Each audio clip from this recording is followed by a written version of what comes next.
নলবাৰীত মা মনসাৰ আশীষ ললে মুখ্যমন্ত্ৰী ডক্টৰ হিমন্ত বিশ্ব শৰ্মাই। বিজেপি নেতা ফণীন্দ্ৰনাথ শৰ্মাৰ বাসগৃহৰ পূজাত নেতা মন্ত্ৰীৰ ভিৰ।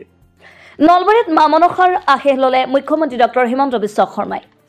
বিজেপি নেতা ফণীন্দ্ৰনাথ শৰ্মাৰ নলবাৰীৰ বৰাজৰাৰ বাসগৃহত অনুষ্ঠিত মনসা পূজা উপলক্ষে আজি সন্ধিয়াৰ ভাগত উপস্থিত হৈ মুখ্যমন্ত্ৰী ডক্টৰ হিমন্ত বিশ্ব শৰ্মা।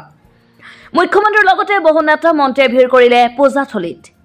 মন্ত্ৰী ৰঞ্জিত দাস, মন্ত্ৰী চন্দ্ৰমোহন পাটোৱাৰী, মন্ত্ৰী বিমল বৰা, ৰাজ্যিক বিজেপিৰ সভাপতি দিলীপ কুমাৰ শইকীয়া, প্ৰাক্তন মন্ত্ৰী নৱ দলে, ৰাজ্যিক বিজেপিৰ প্ৰাক্তন সভাপতি ভৱেশ কলিতাৰ সহিতে কেইবাগৰাকীও নেতা মন্ত্ৰীয়ে ভিৰ কৰে বৰাজৰাৰ পূজাস্থলীত। সন্ধিয়াৰ ভাগত পূজাস্থলীত উপস্থিত হৈ আশীৰ্বাদ গ্ৰহণ কৰে মুখ্যমন্ত্ৰী ডক্টৰ হিমন্ত বিশ্ব শৰ্মাই।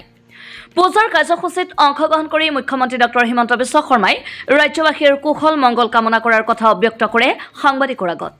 বিজেপি নেতা ফণীন্দ্ৰনাথ শৰ্মাৰ বাসগৃহত প্ৰতি বছৰে অনুষ্ঠিত হোৱা মনসা পূজাত ভিৰ কৰে বহু ভিআইপি, ভিভিআইপিয়ে।